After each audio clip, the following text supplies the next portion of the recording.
आज मैं आप लोग को सदिश बीजगणित का पहला अभ्यास कराऊंगा, जिसकी थ्योरी मैं पहले वीडियो में आपको भेज चुका हूँ। पहले अभ्यास का पहला क्वेश्चन है 30 उत्तर से 30 अंश पूरब में 40 किलोमीटर के विस्थापन का आलेखीय निरूपण करिए। तो विस्थापन दिया है 40 किलोमीटर 30 डिग्री उत्तर से पूरब। तो हम यहाँ सबसे पहले पैमाना मानेंगे 10 किलोमीटर बराबर 1 सेंटीमीटर और 40 किलोमीटर बराबर 4 सेंटीमीटर हो जाएगा। और फिर हम दिशाएं खींचेंगे, दिशाएं पूरब, पश्चिम, उत्तर, दक्षिण, और 30 डिग्री का कोण उत्तर से पूरब की ओर 30 डिग्री का कोण बनाएंगे और ओ से 4 सेंटीमीटर की रेखा खींचेंगे। और ओपी, यही ओपी जो है आपका 40 किलोमीटर विस्थापन उत्तर से 30 डिग्री पूरब में निरूपित करेगा। ये है आपका पहला क्वेश्चन। इस तरह से आप बनाइएगा। उसके बाद सेकंड क्वेश्चन है कि निम्न मापों का अदिश एवं सदिश के रूप में श्रेणीबद्ध कीजिए। तो इसमें जो है जैसे 10 किलोग्राम, 40 डिग्री और 40 वाट और 10⁻⁻19 कूलम, ये सब अदिश हैं। और सदिश मापों में है आपका 2 मीटर उत्तर पश्चिम, 20 मीटर पर सेकंड। 20 मीटर पर सेकंड चूँकि ये त्वरण का मात्रक है तो इसमें ये भी सदिश है। क्वेश्चन नंबर 3, इसमें भी अदिश और सदिश बताना है। 3 में समय कालांश ये अदिश राशि है, दूरी अदिश राशि है, कार्य भी अदिश राशि है। सदिश राशियों में बल और वेग होगा। क्वेश्चन नंबर 4, क्वेश्चन नंबर 4 में आपको चित्र ऐसे बना हुआ है। इसमें कह रहा है सयादिम राशियां बताइए। सदिश राशि कौन सी है? सयादिम। सयादिम माने ऐसे दो वेक्टर्स जिनका इनिशियल पॉइंट एक ही हो। तो यहाँ पे ए और डी दोनों का इनिशियल पॉइंट एक ही है, इसलिए ए और डी सयादिम है। तो समान सदिश कौन कौन है इस चित्र में? तो समान सदिश वे सदिश होते हैं जिनका परिमाण और दिशा दोनों बराबर होती है। तो बी और डी दोनों का परिमाण भी बराबर है चूँकि वर्ग की भुजाएं हैं, और दिशा भी बराबर है, देखिए, इसलिए बी और डी समान सदिश होंगे। वेक्टर ए और सी, उसके बाद पूछा है कि सरेख परंतु असमान। ए और सी सरेख हैं। सरेख है क्योंकि सरेख की परिभाषा कहती है कि जब दो या दो से अधिक वेक्टर एक ही रेखा के समांतर हों तो दोनों किसी भी एक ही रेखा के समांतर होंगे। इसमें ए और सी सरेख है, परंतु असमान है। असमान माने इसलिए कि क्योंकि इनकी दिशाएं विपरीत हैं। क्वेश्चन नंबर 5 करने जा रहे हैं हम लोग।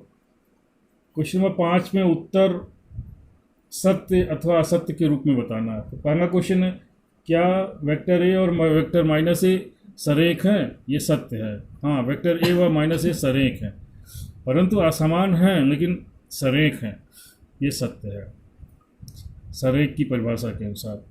दूसरा क्वेश्चन है, दो सरेख सदिशों का परिमाण सदैव समान होता है? ये असत्य है। दो सरेख सदिशों का परिमाण सदैव समान नहीं होता है। समान हो भी सकता है, नहीं भी हो सकता है। उनकी दिशाएं समान हो सकती हैं सदिशों की और नहीं भी हो सकती हैं। तीसरा, समान परिमाण वाले दो सदिश सरेख होते हैं? ये भी असत्य है, क्योंकि समान परिमाण वाले दो सदिश जो है जरूरी नहीं है कि वो सरेख हो, वो भिन्न भिन्न दिशाएं भी रख सकते हैं। उनकी दिशाएं भिन्न भिन्न हो सकती हैं, इसलिए वो सरेख नहीं होंगे। ये भी असत्य है। चौथा, समान परिमाण वाले दो सरेख सदिश समान होते हैं? ये भी असत्य है। समान परिमाण वाले दो सरेख सदिश सदैव समान नहीं होते हैं। समान होने के लिए दोनों की दिशा भी समान होनी चाहिए, इसलिए ये असत्य है। तो इस तरह से ये पहला अध्याय खत्म हो गया। अब हम लोग सदिशों का योग पढ़ेंगे। अगला टॉपिक, सदिशों के योग के 2 नियम बताए गए हैं। पहला नियम है सदिशों के योग का त्रिभुज नियम, और दूसरा है सदिशों के योग का समांतर चतुर्भुज का नियम। पहला नियम हम लोग पढ़ेंगे, सदिशों के योग का त्रिभुज नियम। यदि दो सदिशों को परिमाण व दिशा में, जैसे देखिए परिमाण व दिशा में किसी त्रिभुज की क्रमागत भुजाओं के द्वारा, ये त्रिभुज की दो सदिश मान लो, ये वेक्टर ए और ये वेक्टर बी, परिमाण और दिशा में वेक्टर ए बी और बी सी एक ही क्रम में भुजाओं के द्वारा एक ही क्रम माने ये एंटी क्लॉकवाइज एक ही क्रम में निरूपित किया जाए, तब विपरीत क्रम यानी क्लॉकवाइज ली गई तीसरी भुजा यानी ए सी, इसको वेक्टर सी भी कह सकते हो, तीसरी भुजा दोनों सदिशों का परिणामी सदिश या योग निरूपित करेगा, अर्थात वेक्टर सी बराबर vector A plus vector B. एक बार फिर से सुन लीजिए, यदि दो सदिशों को किसी को परिमाण व दिशा में यदि दो सदिशों को परिमाण व दिशा में किसी त्रिभुज की दो क्रमागत भुजाओं के द्वारा एक ही क्रम में निरूपित किया जाए, तो उसकी तीसरी भुजा विपरीत क्रम में इन दोनों सदिशों के योग के परिमाण को व्यक्त करेगा, that is vector C is equal to vector A plus vector B. और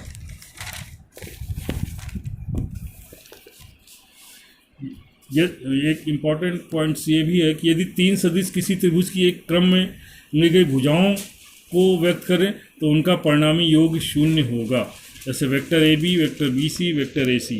क्योंकि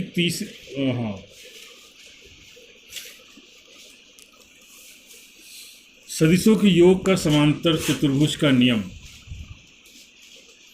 सदिशों के योग का समांतर चतुर्भुज का ये नियम है, यदि दो सदिशों को परिमाण और दिशा में किसी समांतर चतुर्भुज चतुर्भुज की दो आसन्न भुजाओं के द्वारा निरूपित करें, जैसा कि यहाँ पर ओ ए सी बी एक समांतर चतुर्भुज है, वेक्टर ए और वेक्टर बी को ओ ए और ओ बी से व्यक्त किया गया है, तो दोनों सदिशों का योग या परिणामी सदिश, योग का परिणामी सदिश यानी ए और बी, ए प्लस बी का जो होगा इस समांतर चतुर्भुज की उस विकर्ण के द्वारा निरूपित होगा जो कि दोनों आसन्न भुजाओं के कटान बिंदु से होकर जाता है, जैसे कि ये वेक्टर आर बराबर वेक्टर ए प्लस बी।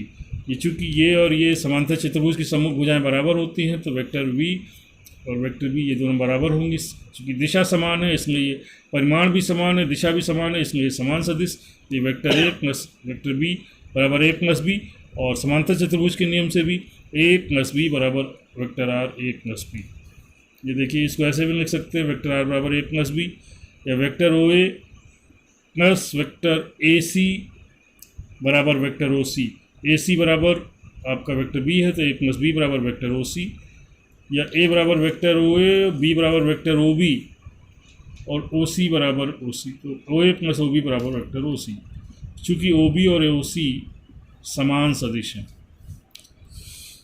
दो या दो से अधिक सदिशों का जोड़ या योग, यदि हमारे पास दो से अधिक सदिश vector A, vector B, vector C, vector D हैं, तो सर्वप्रथम वेक्टर ए खींचेंगे, जैसे ये हमने वेक्टर ए खींचा, उसके बाद वेक्टर बी खींचेंगे। ये इसको एक बी को खींचने के लिए ए के साथ कितना कोण बी बनाता है ये पता होना आवश्यक है, तभी एक और बी को ए पर खींच सकेंगे। फिर बी के बाद सी को खींचेंगे बी पर। हाँ, इस चीज़ का ध्यान रखेंगे कि वेक्टर बी को ए की पूंछ पर खींचेंगे।